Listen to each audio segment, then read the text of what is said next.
Olá, sou Consuelo Rezende, professora de Sociologia, e hoje nós vamos estudar rapidamente o PET 1, semana 1, do primeiro ano do ensino médio. Vamos para a nossa aula, então.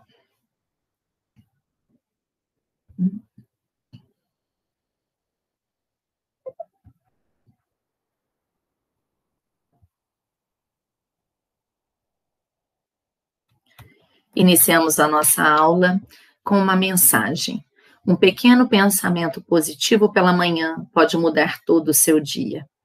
É o que a gente deseja, né, para tempos difíceis como os que a gente tem vivido.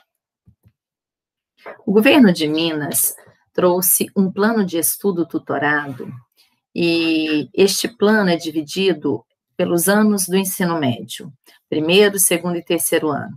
E o que a gente vai fazer agora é estudar o conteúdo da semana 1, do PET 1, do primeiro ano, que fala sobre raça, né? Se a gente for procurar no dicionário, raça é uma divisão de vários grupos humanos diferenciados por características físicas, como, por exemplo, a cor da pele, tipo de cabelo.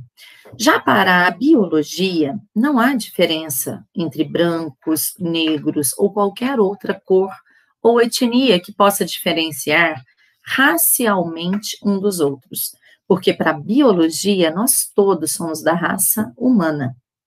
Para a sociologia, apesar de não haver diferença racial, como a biologia nos mostra, processos históricos, como a escravidão, por exemplo, marcaram sim diferenciações importantes entre grupos de pessoas.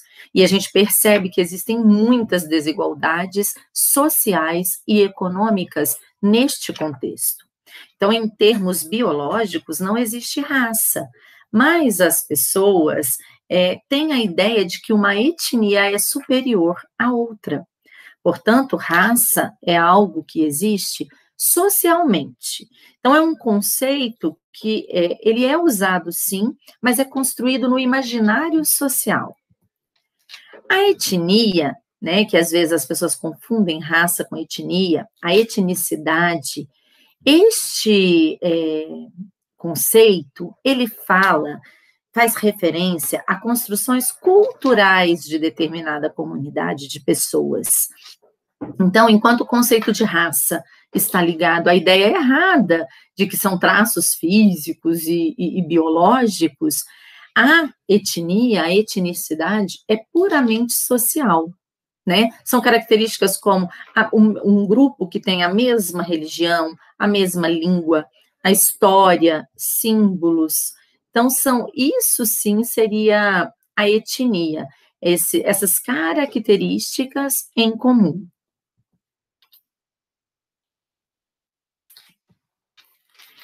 No Brasil, existe um conceito que nega a existência do racismo, né? Por quê? O que é essa democracia racial? Porque a maioria da população não se vê como racista. É uma suposta democracia que diz que os brancos não são privilegiados, por causa da pouca quantidade de legislação, poucas punições, né? É uma história social do racismo que está implícita, naturalizada. Mas nós, da sociologia, contestamos essa democracia racial, porque quando a gente vai analisar dados, as estatísticas, os inúmeros casos que a gente vê de preconceito e discriminação, a gente percebe que é um conceito que não existe, né? Porque na prática, embora a maioria das pessoas se veem como não racistas, os atos que a gente presencia na sociedade demonstram que o racismo existe sim. A atividade número 1 da semana 1 traz a seguinte informação. São duas tabelas, né? Na primeira, traz as porcentagens e números de estudantes da USP, de São Paulo, para a gente perceber a quantidade de brancos que tem na USP, que é bem superior à quantidade de pardos, amarelos, pretos e indígena. E na tabela de baixo, busca mostrar a composição racial brasileira. Então, a gente vê a quantidade de brancos que nós temos, a quantidade de pretos e pardos, amarelos, indígenas. Então, a gente percebe que se a gente for somar os números da população preta e parda, eles são maiores do que a população branca. Mas o que a gente vê nas universidades e em outros postos, né, dentro da sociedade, é que os brancos estão ocupando em número muito maior. Então, diz assim, a Universidade de São Paulo, USP, é a universidade brasileira mais bem avaliada no ranking mundial entre todas as instituições de ensino superior. A tabela abaixo mostra a constituição racial de seus alunos e alunas em 2010 e mostra a quantidade de brancos, pardos, amarelos, pretos e indígenas. Segundo o Instituto Brasileiro de Geografia e Estatística, o IBGE, a composição racial brasileira se distribui da seguinte maneira. Na tabela abaixo, os dados também são de 2010. E aqui a gente percebe a quantidade de pessoas brancas, pretas, pardas, amarelas, indígenas e sem declaração.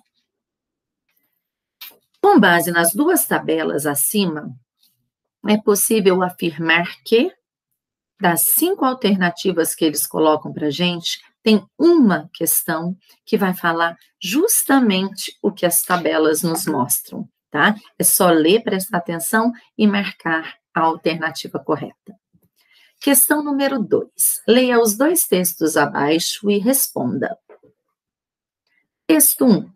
Ao todo, 4,9 milhões de negros africanos cruzaram forçosamente o Oceano Atlântico entre 1500 e 1866. São 2/3 da história do país oficialmente escravizando negros e negras. A estimativa é que, em 2019, a cidade de Belo Horizonte tenha cerca de 2,5 milhões de habitantes. Recife, por sua vez, 1,6 milhão, segundo o IBGE. As populações residentes nas duas capitais juntas, hoje, não chegam ao número de pessoas que desembarcaram em solo brasileiro como escravos. Vale ressaltar que em 1600 o Brasil tinha 100 mil habitantes, 30 mil brancos e 70 mil entre mestiços, negros e indígenas. Tratados como mercadoria durante séculos, violentados física, mental e sexualmente, sem direitos, sem bens e sem salário. Essa era a realidade. Texto 2. Sem dúvida, todos os racismos são abomináveis e cada um faz as suas vítimas do seu modo. O brasileiro não é o pior, nem o melhor, mas ele tem as suas peculiaridades, entre as quais o silêncio, o não dito, que confunde todos os brasileiros e brasileiras vítimas e não vítimas. No Brasil, o racismo é implícito. De fato, ele nunca foi oficializado nos princípios da pureza de sangue, da superioridade, da inferioridade racial. Por causa dessa ausência de leis segregacionistas, os brasileiros não se consideram racistas quando se comparam aos demais países. Analisando esses 2 textos sobre a democracia racial no Brasil, é correto afirmar que, das 5 alternativas, apenas uma vai estar correta. Vocês também vão ler, analisar e depois desta nossa conversa, vocês vão marcar a alternativa correta. Finalizamos aqui, então, a nossa semana 1 do PET 1.